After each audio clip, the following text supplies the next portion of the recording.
Hello student, welcome to AK chemistry classes. बच्चों, आपका एके chemistry classes में स्वागत है। हम लोग बच्चों अब जो है यूनिट वाइज है ना, एक एक पाठ को जो है अध्ययन करेंगे, एक एक पाठ को पढ़ेंगे। तो हो क्या रहा था, इसके पहले जो है हम 11th है ना 11 वालों का जो है दो जो है क्या किया है, 2 वीडियो अपलोड किया था। अब जो है 12 है ना, कक्षा 12 के जो छात्र हैं उनके लिए जो है वीडियो अपलोड कर रहे हैं, बना रहे हैं। देखिएगा इस वीडियो में आपको जो है ना, आपको जो है जैसे ठोस अवस्था जो है पढ़ाया जा रहा है, तो ठोस अवस्था के बारे में बताया जाएगा। और एक चीज़ है, जैसे मैं आपको जो है अंग्रेजी में यहाँ पर जो है लिखा हुआ हूँ है ना, इससे बहुत घबराना नहीं है। हम लोग जो है अंग्रेजी और हिंदी दोनों माध्यम को लेकर के हम लोग पढ़ेंगे, है कि नहीं। जैसे होता क्या है, अंग्रेजी एक बार हम लोग सीख लेते हैं तो लिखना क्या हो जाता है, आसान हो जाता है, समझना आसान हो जाता है। इसलिए अक्सर आप देखेंगे तो क्या पाएंगे कि जैसे इंग्लिश में लिखा रहता है, इंग्लिश में लिखता हूँ है ना, मैं इंग्लिश में लिखूँगा, उसको हिंदी में भी आपको बढ़िया से बताऊँगा। तो मेरा जो उद्देश्य है कि आपको क्या करना है, एक एक यूनिट जो है पूरा का पूरा जो है उपलब्ध कराना है। लेकिन ये क्या होगा, आपको जो है बारी बारी से मिलेगा। जैसे 11th का वीडियो उपलब्ध हुआ तो फिर 12th का उपलब्ध होगा, तो फिर हाई स्कूल का, कक्षा 10 का, है ना। और ये जो बन रहा है वीडियो, ये वीडियो जो है आपको, ये वीडियो जो है ना, आपके एग्ज़ाम के दृश्य से बहुत ज़्यादा इम्पॉर्टेंट होगा।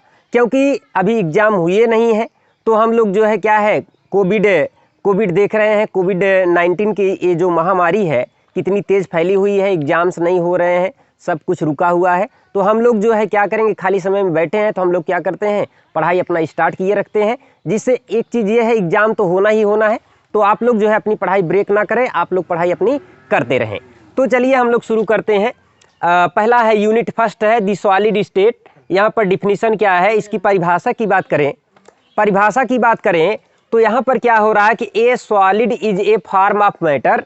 ये कह रहा है कि सॉलिड क्या है, यह द्रव्य का एक प्रकार है, फॉर्म है ना। इन विच एटम, जो इसमें एटम होंगे, एटम आयन और मॉलिक्यूल, एटम आयन और मॉलिक्यूल हेल्ड सो स्ट्रांगली, ये आपस में क्या होते हैं, स्ट्रांगली मतलब होता है तेजी, ताकत के साथ जो होते हैं, बहुत तीव्र, या आप कह लीजिए कि ये क्या करते हैं, स्ट्रांग फोर्स के द्वारा आपस में क्या होते हैं, बंधे होते हैं, है ना। Can not easily move past each other, इन्हें क्या किया जा सकता है, आसानी से आप इसको क्या कर सकते हैं, आगे पीछे नहीं कर सकते हैं। या आप कह सकते हैं दैट इज, इसका मतलब ये है कि ए फॉर्म विच हैज रिजिडिटी, यह क्या है, एक फॉर्म है जो क्या होता है, दृढ़ होता है। रिजिडिटी का मतलब क्या है, दृढ़ है।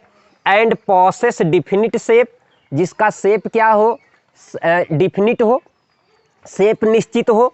एंड वॉल्यूम, इसका वॉल्यूम भी क्या होता है, आयतन भी क्या होता है, निश्चित होता है। वह क्या कहलाता है, आपका ठोस कहलाता है कि नहीं। तो देखिएगा, ठोस तो हमने परिभाषा जान लिया, लेकिन हम सबसे पहले जान लेते हैं ये कैसे बना है ठोस। अगर हम ठोस की बात करें तो सबसे पहले हम लोग मैटर की बात कर लेते हैं। मैटर की बात करें, हम लोग कक्षा 11 में मैटर के बारे में पढ़ चुके हैं कि द्रव्य वह है जो स्थान घेरता है, जिसमें भार होता है। कोई भी पदार्थ, कोई भी सबस्टेंस, है ना, एनी सबस्टेंस विच ऑक्यूपाई स्पेस हैविंग मास, जिसमें क्या हो, वह क्या करे, स्पेस को क्या करे, ऑक्यूपाई करे, क्या करे, ऑक्यूपाई, है ना, ऑक्यूपाई स्पेस, जो स्थान को क्या करे, ग्रहण करे। हैविंग मास, और क्या रखे, हैविंग मास, उसमें क्या हो, भार भी हो, वह कहलाता है मैटर। कहलाएगा क्या, एनी सबस्टेंस, क्या कहते हैं, एनी सबस्टेंस, कोई भी पदार्थ हो जो क्या करे, ऑक्यूपाई करे स्पेस को, जो स्पेस मतलब होता है स्थान को घेरे, है ना, और क्या करे, उसमें क्या हो, भार हो, वह क्या कहलाता है, मैटर कहलाता है। अब पार्ट ऑफ मैटर की बात करें तो मैटर के कितने पार्ट होते हैं, 3 पार्ट होते हैं। एक होता है सॉलिड, दूसरा होता है लिक्विड, तीसरा होता है गैस, है कि नहीं। अगर सॉलिड की बात करेंगे तो अभी मैंने परिभाषा बताया कि सॉलिड क्या है, it is a part of matter, यह क्या है, द्रव्य का एक प्रकार है विच हैविंग, है ना, which having definite shape and size. Shape and volume आप कह सकते हैं, यहीं से आप कहिए, आप ऐसे कह सकते हैं, it is a solid is a form of matter या पार्ट ऑफ मैटर, है कि नहीं। Solid is a part of matter, यह क्या है, मैटर का एक प्रकार है, पार्ट है कि नहीं। Which having definite shape and volume, जिसका क्या होता है, डिफिनिट क्या होता है, शेप और वॉल्यूम दोनों क्या होता है, डिफिनिट होता है, और ये क्या होता है, दृढ़ होता है, सॉलिड कहलाता है। तो हम कहेंगे कि सॉलिड क्या है ना, सॉलिड यहाँ पर मैंने पहले ही बताया कि it is a part, it is a part, it is a part of matter, है ना, विच हैविंग डिफिनिट, यहाँ पर क्या होता है, डिफिनिट, डिफिनिट क्या होता है, वॉल्यूम, और क्या होता है, डिफिनिट शेप, और क्या होता है, डिफिनिट, है ना, डिफिनिट क्या होता है, शेप। अगर आपका क्या हो, शेप डिफिनिट हो और क्या हो, इसका जो है वॉल्यूम डिफिनिट हो, यह कहलाएगा ठोस। और यहाँ पर अगर इसकी बात करेंगे, लिक्विड की बात करेंगे, तो लिक्विड में क्या होता है, यह भी क्या है, पार्ट ऑफ मैटर है, और गैस भी क्या है, पार्ट ऑफ मैटर है। अगर हम गैस की बात करें तो गैस भी क्या है, पार्ट ऑफ मैटर है। लेकिन भैया यहाँ पर क्या होता है, इसका वॉल्यूम क्या होता है, डिफिनिट होता है, लेकिन शेप क्या होता है, इनडिफिनिट होता है, इरेगुलर होता है। शेप क्या होता है, रेगुलर नहीं होता है। अगर कहे तो ये क्या होता है, डिफिनिट वॉल्यूम रखता है, डिफिनिट वॉल्यूम होता है, डिफिनिट वॉल्यूम होगा और इरेगुलर शेप होगा। कैसे होगा, इरेगुलर, इरेगुलर शेप रहेगा, शेप इसका निश्चित नहीं होगा, है ना। It is a part of, it is a part of matter, यह भी क्या है, द्रव्य का एक प्रकार है। अब गैस की बात करेंगे, अगर गैस की बात करो तो गैस भी क्या है, पार्ट, ये क्या है, गैस भी क्या है, मैटर का एक पार्ट है कि नहीं, मैटर का एक पार्ट है। इसमें क्या होता है, इसमें अगर आप देखेंगे तो यहाँ पर क्या हो रहा है, गैस में क्या है, गैस का क्या है, shape and volume both are indefinite. यहाँ पर क्या हो गया, यहाँ पर मैं लिख सकता हूँ कि यहाँ पर क्या है, शेप, अगर शेप की बात करो और आप बात करो किसकी, वॉल्यूम की बात करो, वॉल्यूम, तो यहाँ पर बोथ क्या होते हैं, दोनों क्या होते हैं, दोनों इनडिफिनिट होते हैं। क्या होते हैं, इनडिफिनिट, दोनों क्या होते हैं, अनिश्चित होते हैं। इनका जो है अनिश्चित नहीं है ना। हमने ये सब जो है कक्षा 11 में भी पढ़ लिया था। अगर अब हम बात करें general characteristics of solid, solid के कुछ जनरल कैरेक्टरिस्टिक्स है ना, यहाँ पर क्या क्या है, इसके विशेष कैरेक्टर की बात करेंगे। डिफिनिट, है ना, शेप एंड वॉल्यूम, मैंने यहाँ पर बता दिया कि इसका क्या है, शेप एंड वॉल्यूम क्या है, डिफिनिट है। कहने का मतलब इसका जो है आकार और आयतन दोनों निश्चित होगा। इसका आकार और आयतन क्या होता है, निश्चित रहता है, और ये होता है रिजिड।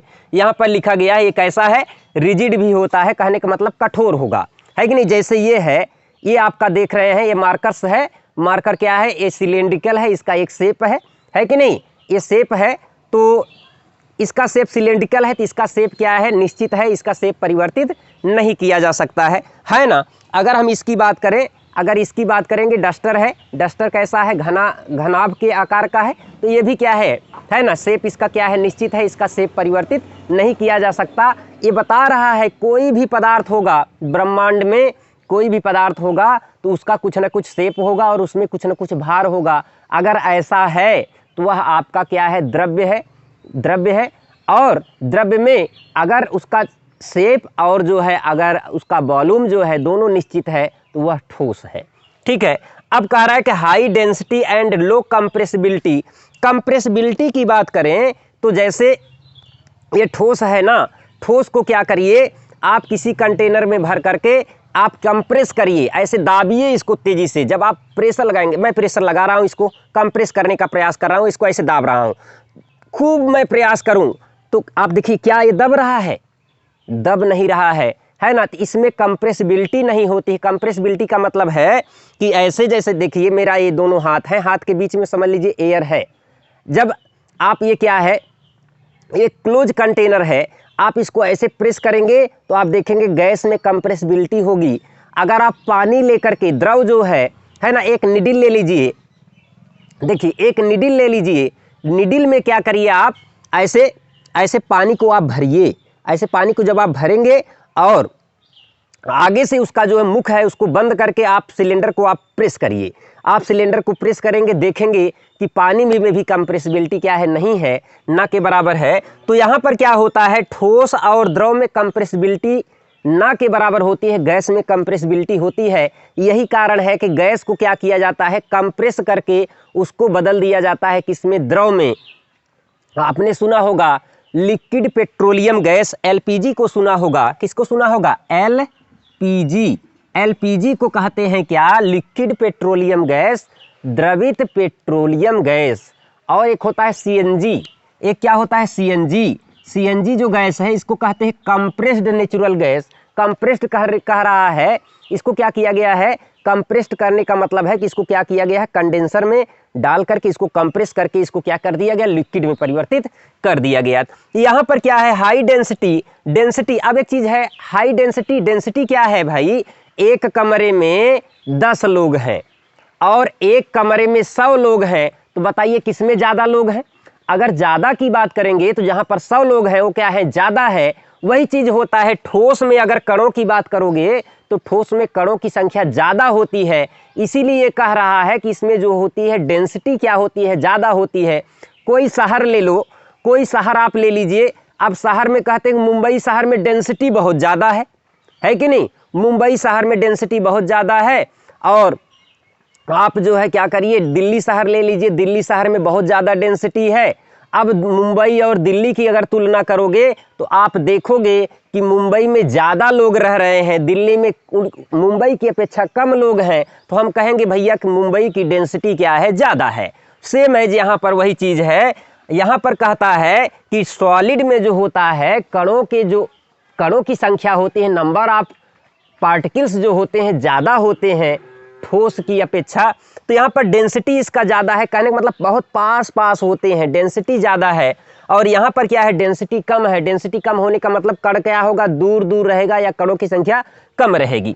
अब देखिए, अब कह रहा है कि वेरी स्लो डिफ्यूजन। यहाँ पर डिफ्यूजन क्या होता है, बहुत कम होता है। डिफ्यूजन कहने का मतलब है, अगर आप देखिएगा तो यहाँ पर क्या होते हैं, ठोस में ठोस को एक दूसरे से मिलाना, दो ठोस को आपस में आप मिलाओ, तो मिलाने की प्रक्रिया में जब वो आपस में पूर्ण रूप से मिल जाएं, आपस में जब पूर्ण रूप से मिल जाते हैं तो इसी को कहते हैं डिफ्यूजन। जैसे पानी में आप क्या कर रहे हैं, एल्कोहल को डाल रहे हो, पानी में एल्कोहल को डालोगे तो आप देखोगे एल्कोहल के बीच में पानी का कण और पानी के बीच में क्या हो गया है, एल्कोहल का कण आ गया है। तो इसे कहते हैं डिफ्यूजन करना। क्या करना, डिफ्यूजन करना। लेकिन अगर ठोस है तो ठोस के बीच में क्या होता है, कण जा नहीं पाएगा, इसके पास रफ सरफेस होगा। जैसे ये ठोस है ना, अगर मैं यहाँ पर अगर मार्कर को चला पा रहा हूँ तो इसमें कुछ ना कुछ क्या है, सरफेस है। सरफेस क्या है, सरफेस कैसा है, रफ सरफेस होने के कारण मेरा मार्कर जो है आसानी से चल रहा है। जैसे मार्कर को मैं चला देता हूँ, चलाने के बाद जब मैं इसको मिटाऊंगा तो आप देखेंगे कि यहाँ पर कुछ ना कुछ जो है, कुछ ना कुछ कण रह जाते हैं। तो यहाँ पर जो कण रह जाएंगे, हल्के फुल्के जो कण बचेंगे, वही कहलाता है डिफ्यूजन। कह रहा है कि वेरी स्लो डिफ्यूजन। इसमें क्या होता है, बहुत स्लो गति से, मतलब बहुत कम डिफ्यूजन होता है। अब कह रहा है कि वेपर प्रेशर, अगर वेपर प्रेशर की बात करें ठोस की, तो यह क्या होता है, लिक्विड की अपेक्षा इसका जो है क्या होगा, वेपर प्रेशर कम रहेगा। अब मेल्टिंग पॉइंट की बात करें तो इसका मेल्टिंग पॉइंट भी क्या होता है, निश्चित रहता है ना। ठोस का मेल्टिंग पॉइंट निश्चित रहता है कि इतने टेम्परेचर पर वह क्या हो जाएगा, मेल्ट हो जाएगा, गलित हो जाएगा, गल जाएगा। ठीक है, तो अब आप जो है ना, अपनी नोटबुक निकाल लीजिए, इसको आप क्या करिए, लिख लीजिए, है ना। आप इसको आप क्या करिए, अपने नोटबुक में लिख लीजिए। तो बच्चों अब जो है हम देखेंगे टाइप ऑफ सॉलिड्स। अगर हम कहें कि टाइप ऑफ सॉलिड्स, सॉलिड कितने प्रकार के होते हैं, तो यहाँ पर लिखा गया है दीज आर 2 टाइप्स।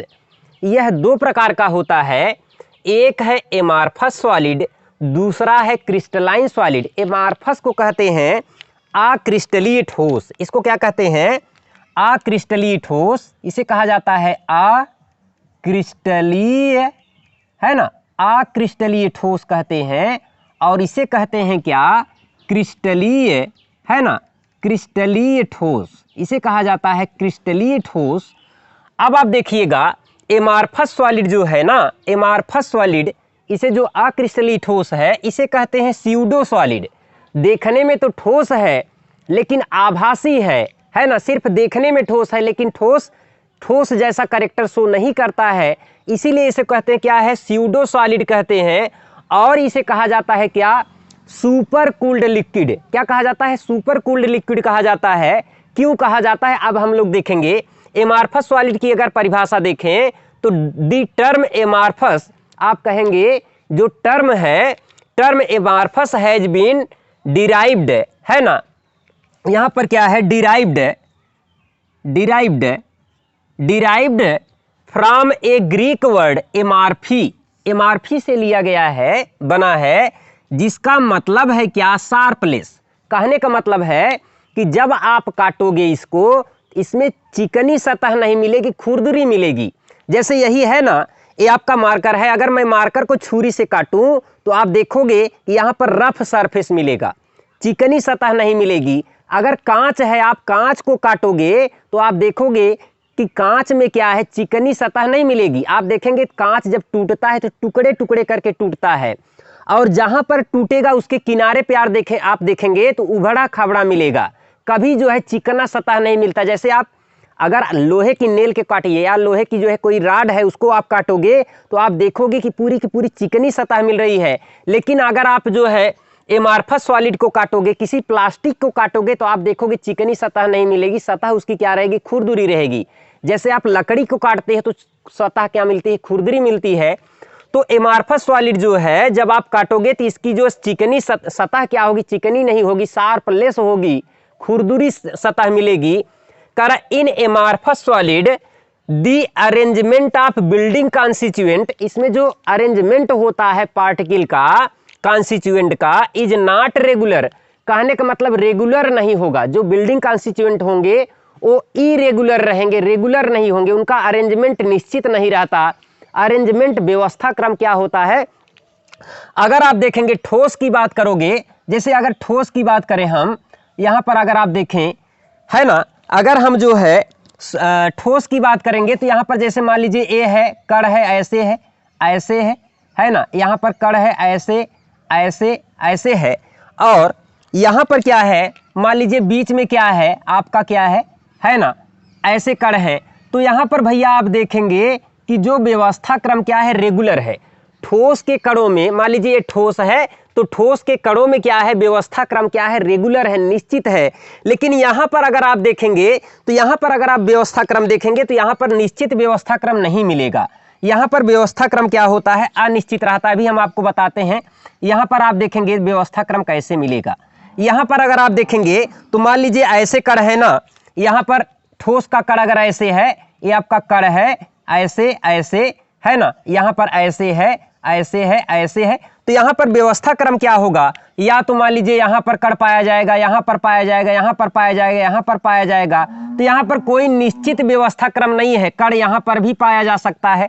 जब कणों का व्यवस्था क्रम क्या होता है, अनिश्चित होता है, इसीलिए कह रहा है कि यहां पर जो होता है, ऑल्दो दीज सॉलिड्स, अच्छा, अरेंजमेंट ऑफ बिल्डिंग कॉन्स्टिट्यूएंट जिससे बना हुआ है, इज नॉट रेगुलर, यहाँ पर क्या है, रेगुलर नहीं है, अस्थाई है, निश्चित नहीं है। Although these solids possess some of the mechanical property, कुछ गुण जो होते हैं, सच एज रिजिडिटी, कठोरता, इनकम्प्रेसिबिलिटी, कहने का मतलब क्या है, कंप्रेस भी नहीं होगा, और रिफ्रेक्स इंडेक्स ईटीसी, ये सब क्या होते हैं, शो करता है। But they do not have characteristic shape, इसका क्या होता है, शेप क्या है, निश्चित नहीं है, कैरेक्टरिस्टिक शेप नहीं है। आर जियोमेट्रिकल फॉर्म, इसका ज्यामिति जो शेप है वह क्या है, निश्चित नहीं है। करक amorphous solid in many respect, है ना, रिजेंबल्स लिक्विड, कह रहा है कि बहुत, है ना, कुछ कह रहा है कि amorphous solids in many respect resembles liquid, ये क्या करता है, लिक्विड से क्या होता है, समानता प्रदर्शित करता है। विच फ्लो वेरी स्लोली, यह क्या करता है, बहुत धीरे धीरे क्या करता है, इसमें क्या होता है, फ्लो होता है। जैसे पानी में क्या होता है, पानी में बहुत तीव्र फ्लो होता है। पानी क्या करता है, ऊपर से क्या होता है, कहने का मतलब उच्च स्थान से, जहाँ पर ऊंचा है, ऊंचे से क्या करता है, खाल ढलान के क्षेत्र में क्या होता है, बहता है।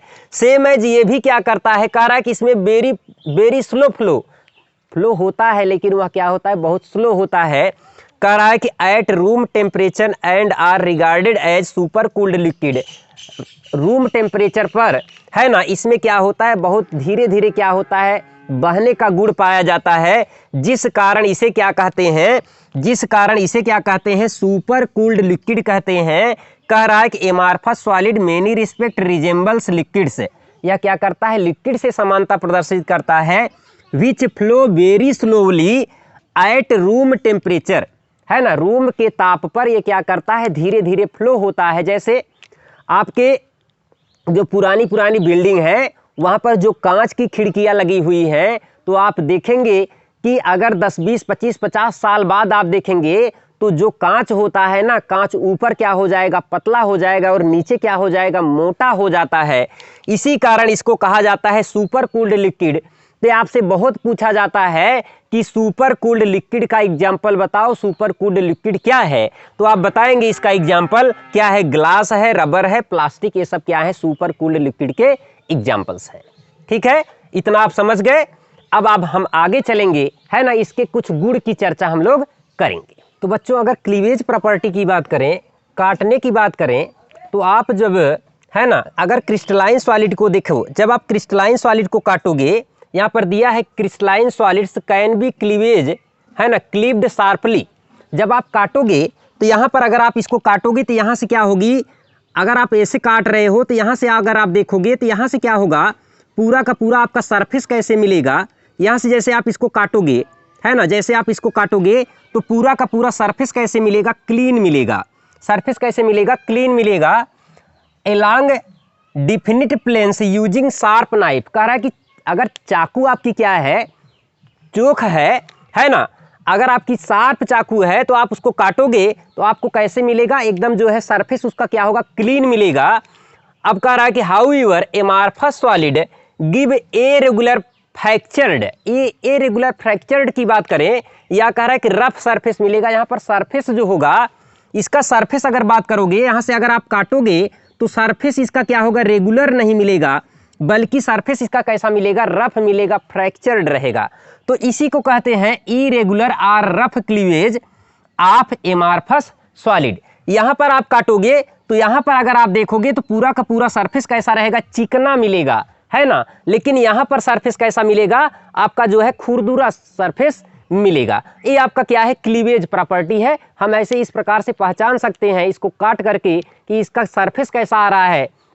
अगर सरफेस उसका क्या है, क्लीन है, एकदम चिकना है, तो वह क्या है, आपका जो है क्या है, क्रिस्टलाइन सॉलिड है। अगर सरफेस जो है चिकना नहीं आ रहा तो वह क्या है, आपका एमार्फस सॉलिड है ना। तो बच्चों, हम लोग जो है क्रिस्टली ठोस के बारे में पढ़ लिए। अब हम लोग जो है क्रिस्टली ठोस के बारे में पढ़ेंगे। तो क्रिस्टली ठोस की बात करें, in crystalline solids the building constituent, जिससे बना हुआ है, arrange themselves in regular manner, ये क्या होता है, एक निश्चित क्रम में व्यवस्थित होता है through out the entire 3 dimensional network. जो 3 डायमेंशनल नेटवर्क है, कहने का मतलब एक जैसा, ये आप देखिएगा, एक आपका ये क्या है, ठोस है, यहाँ पर जो कॉन्स्टिट्यूएंट पार्टिकल होंगे, यहाँ पर जो कॉन्स्टिट्यूएंट पार्टिकल होंगे, यहाँ पर क्या होते हैं, इनका व्यवस्था क्रम क्या होता है, निश्चित रहता है। 3 डायमेंशनल एरिया में इनका जो व्यवस्था क्रम होगा वह क्या रहेगा, निश्चित रहेगा। The constituent particle atom ion are molecule have long range order.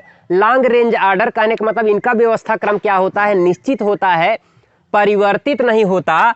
ऐसा कहने का मतलब है, ऐसा जो ठोस होगा, है ना, तो यहाँ पर आप देखेंगे जो कण होंगे, इनका व्यवस्था क्रम क्या होगा, हर चारों तरफ क्या होगा, समान होगा, है ना। इनमें क्या होता है, व्यवस्था क्रम में परिवर्तन नहीं होता है। इसी को कहा जाता है क्या, लॉन्ग रेंज आर्डर। ठीक है, तो आप समझ गए होंगे कि यहाँ पर कणों का जो व्यवस्था क्रम होता है वो क्या होता है, लॉन्ग रेंज आर्डर में होता है। ठीक है, तो यहाँ पर हम लोग जो है समझ लिए क्या है, अक्रिस्टलीय ठोस, क्या है आपका क्रिस्टलीय ठोस। अब हम लोग जो है कुछ गुण की चर्चा कर लेते हैं, है ना, कुछ क्रिस्टलीय ठोस के गुणों की चर्चा कर लें, उससे हम लोग जो है क्रिस्टलीय ठोस और अक्रिस्टलीय ठोस के बारे में जो है हम लोग जो है दोनों में अंतर कर लेंगे, है ना। तो बच्चों अब जो है, अब देखिए सम मेजर डिस्टिंक्टिव फीचर, अगर हम दोनों में क्या करें, कुछ क्या करें, भिन्नता देखें। Distinctive feature of amorphous and crystalline solids are given as below, है ना, नीचे दिया गया है। जैसे पहला क्या है, कूलिंग कर्व। अगर कूलिंग कर्व की बात करें, अगर आपका एमार्फस सॉलिड है, कैसा है, amorphous, amorphous solid, amorphous solid की बात करोगे तो एमार्फस सॉलिड में अगर आप कूलिंग कर्व देखेंगे, है ना, तो कूलिंग कर्व क्या होगा, जैसे जैसे आप क्या करेंगे, यहाँ पर मान लीजिए टेम्परेचर है और यहाँ पर क्या है आपका, जैसे जैसे आप क्या करेंगे टेम्परेचर को बढ़ाओगे, आप देखोगे कि इसका कर्व क्या है, एक जो है ना शार्प मिल रहा है। ये क्या कहलाता है, कूलिंग कर्व कहलाता है। अगर आप जो है कूलिंग कर्व आप इसका देखें, है ना, एमार्फस क्रिस्टलाइन सॉलिड का देखेंगे तो ये रेगुलर नहीं मिलेगा, समय के साथ साथ जो होता है, अगर समय के साथ साथ अगर देखें तो इसका जो है मान लीजिए ऐसे, यहाँ पर क्या है, जब आप यहाँ से ऐसे आएंगे तो कुछ जो है ऐसे मिला, फिर आपका क्या होगा, ऐसे मिलेगा, अचानक इसका गिर जाएगा, फिर ऐसे मिलेगा। तो इसका जो कूलिंग कर्व होता है ना, तो इसका कूलिंग कर्व क्या होता है, रेगुलर नहीं होता है ना। तो आपका जो क्रिस्टलाइन सॉलिड है, इसका कूलिंग कर्व क्या है, रेगुलर नहीं है, लेकिन इसका कूलिंग कर्व क्या है, शार्प है, लेकिन इसका कूलिंग कर्व क्या होता है, शार्प नहीं होता है। दूसरी बात करें, ये कह रहा है कि आइसोट्रोपी एंड एनआइसोट्रोपी। अगर आइसोट्रोपी और एनआइसोट्रोपी की बात करें तो आप जो है ना, अपनी नोटबुक में ये सब आप बना लीजिएगा, है ना। सीधा कूलिंग कर्व का मतलब क्या है कि यहाँ पर क्या होता है, इसका जो है क्या होता है, जब आप क्या करेंगे, ताप को क्या करेंगे, बढ़ाएंगे, तो ये क्या होगा, ठोस से क्या होगा, है ना, ठोस से क्या होगा, द्रव अवस्था में क्या होगा, कैसे परिवर्तित होगा। या कह लीजिए कि आप ठंडा करोगे, जब आप ठंडा करोगे तो ये क्या होगा, द्रव अवस्था से क्या होगा, किस में बदल जाएगा, आपका ठोस अवस्था में कैसे बदलेगा। तो यहाँ पर कूलिंग कर्व इसका क्या होता है, शार्प होता है, लेकिन इसका कूलिंग कर्व क्या होता है, शार्प नहीं होता है ना। कुछ समय में क्या होता है, इसका जो है गिर रहा है, फिर क्या हो जाएगा, कांस्टेंट हो जाएगा, फिर गिरेगा, फिर कांस्टेंट हो जाएगा, ऐसा आता है। अब आइसोट्रोपी एंड एनआइसोट्रोपी की बात करें तो यहाँ पर क्या होता है, आप देखिएगा, जैसे आपका क्या है, आपका जो है आइसोट्रोपी और एनआइसोट्रोपी की बात करें, मान लीजिए ये आपका क्या है ना, ये आपका क्या है, इस प्रकार से ये आपका एक क्रिस्टल है और यहाँ पर ये आपका है, यहाँ पर ये आपका है कण, ठीक है, ये आपका कण है, इस प्रकार से ये आपका कण है। यहाँ पर आप देखेंगे तो ये कण क्या है, और यहाँ पर एक कण ये है, यहाँ पर पाया जा रहा है, एक कण है यहाँ पर, एक कण यहाँ पर है, यहाँ पर है, इसी प्रकार से एक कण यहाँ पर है, यहाँ पर है, यहाँ पर है, यहाँ पर है, और एक कण यहाँ पर है, यहाँ पर है। इनका व्यवस्था क्रम जो है देखिए ऐसे है, ऐसे है ना। तो इस प्रकार से अगर आप देखेंगे तो यहाँ पर जो है ये कण पाया जा रहा है, यहाँ पर पाया जा रहा है, यहाँ पर पाया जा रहा है, यहाँ पर पाया जा रहा है। अगर आप ऐसे, है ना, अगर आप ऐसे लाइन डालेंगे, ऐसे आप लाइन खींच रहे हैं, आप ऐसे अगर लाइन खींचे तो यहाँ पर आप देखेंगे तो सिर्फ एक ही प्रकार के कण पाए जा रहे हैं। यहाँ पर आप देखिए तो लाल ही वाला है। अगर आप ऐसे देखें, अगर आप ऐसे डालेंगे तो यहाँ पर आप देखेंगे दोनों कण मिल रहे हैं, है कि नहीं, दोनों प्रकार के कण मिल रहे हैं। यहाँ पर जो है कणों में क्या है, भिन्नता आ रही है। तो यहाँ पर कहने का मतलब ये है कि आप क्या करेंगे, यहाँ पर दिशा के साथ साथ क्या होता है, यहाँ पर, है ना, दिशा के साथ साथ क्या होता है, यहाँ पर भिन्नता आ जाता है। यहाँ पर आइसोट्रोपी का मतलब है सभी दिशाओं में कणों की संख्या क्या हो, अगर आपका क्या रहे, समान रहे, है ना। सभी दिशाओं में, जैसे मान लीजिए ए है आपका, सभी दिशाओं में, है ना, जब कणों की संख्या समान रहेगा, सभी दिशाओं में कणों की संख्या जब समान रहेगा, ऐसी अरेंजमेंट है ना, यहाँ पर ऐसे अरेंजमेंट है सभी दिशाओं में, है ना। कणों की व्यवस्था का क्रम क्या है, पहली बात तो रेगुलर नहीं है। अब आप जो है मान लीजिए यहाँ पर छोटा वाला है, यहाँ पर है, यहाँ पर है, यहाँ पर है, यहाँ पर है, यहाँ पर है। ऐसे व्यवस्था क्रम जब निश्चित नहीं रहेगा, जब व्यवस्था क्रम क्या रहेगा, निश्चित नहीं रहेगा, तब इसे कहा जाता है क्या, आपका कहा जाता है क्या, आइसोट्रोपी। आइसोट्रोपी का मतलब ये है कि आप चाहे, है ना, चाहे जिस दिशा में जाएंगे, यहाँ पर कुछ करेक्टर्स होते हैं। जैसे आपका हो गया क्या, रिफ्रैक्टिव इंडेक्स। क्या हो गया, इसे कहते हैं, पहला क्या है, रिफ्रैक्टिव इंडेक्स, रिफ्रैक्टिव इंडेक्स। दूसरा आपका होता है ना, coefficient of thermal expansion, coefficient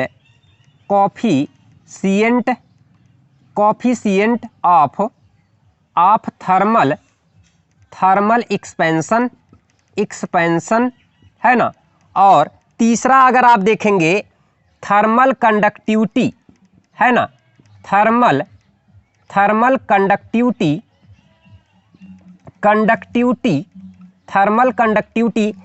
conductivity का मतलब ये है, जैसे हम हीट कर रहे हैं, हीट करेंगे तो क्या होगा, किधर जो है क्या हो रहा है, टेम्परेचर ज़्यादा बढ़ रहा है, किधर कम बढ़ रहा है ना। अगर आप देखेंगे आपका जो है एमार्फस सॉलिड होगा तो वहाँ पर ये सब गुण क्या होंगे, सभी दिशाओं में समान रहेंगे। लेकिन अगर आपका क्या है, क्रिस्टलाइन सॉलिड है, तो यहाँ पर क्या होता है, एनाइसोट्रोपी पाया जाता है। क्रिस्टलाइन सॉलिड में क्या होता है, एनाइसोट्रोपी होती है। क्या होती है, एनाइसोट्रोपी। क्रिस्टलाइन सॉलिड में एनाइसोट्रोपी होती है और एमार्फस सॉलिड में होती है आइसोट्रोपी। क्या होती है, आइसोट्रोपी। सभी दिशाओं में क्या होंगे, ये सब जो है ना, आपका रिफ्रैक्टिव इंडेक्स और coefficient of thermal expansion, expansion माने होता है प्रसार, और कंडक्टिविटी जो है ना, गर्म करने पर सभी दिशाओं में क्या होगा, ये समान रहेगा। लेकिन यहाँ पर क्या होगा, सभी दिशाओं में समान नहीं रहेगा। अगला क्या है, short and long range order. अगला क्या है, short and long range order है। अगर हम शॉर्ट और लॉन्ग रेंज आर्डर की बात करें तो यहाँ पर क्या होगा, देखिएगा, short and long range order की बात करें, शॉर्ट एंड, तीसरा जो था आपका क्या था, short and long range order. अगर हम शॉर्ट और लॉन्ग रेंज आर्डर की बात करें तो यहाँ पर लॉन्ग रेंज आर्डर की कहने का मतलब ये है, जो कण होते हैं, है ना, यहाँ पर कणों का जो व्यवस्था क्रम होता है, इसका क्या होता है, निश्चित होता है ना। लंबे समय तक इसमें कोई परिवर्तन नहीं देखने को मिलेगा। ये व्यवस्था क्रम इसका क्या है, निश्चित है। यहाँ पर इसी को कहा जाता है क्या, लॉन्ग रेंज आर्डर। यहाँ पर कणों का जो व्यवस्था क्रम क्या होता है, इसका क्या होता है, निश्चित रहता है। लेकिन अगर आप एमार्फस सॉलिड में देखोगे तो यहाँ पर कणों का जो व्यवस्था क्रम होगा, जैसे ये कण यहाँ पर ऐसे व्यवस्थित है, फिर कण ऐसे व्यवस्थित हो गया, है ना, फिर कण कुछ इस प्रकार से व्यवस्थित हो गया। तो यहाँ पर जो व्यवस्था क्रम होगा, इसका व्यवस्था क्रम क्या होता है, निश्चित नहीं रहता। इसी कारण इसे कहा जाता है क्या, इसमें कणों का व्यवस्था क्रम क्या होता है, शॉर्ट रेंज आर्डर में होता है ना। जो आपका क्या है, एमार्फस सॉलिड,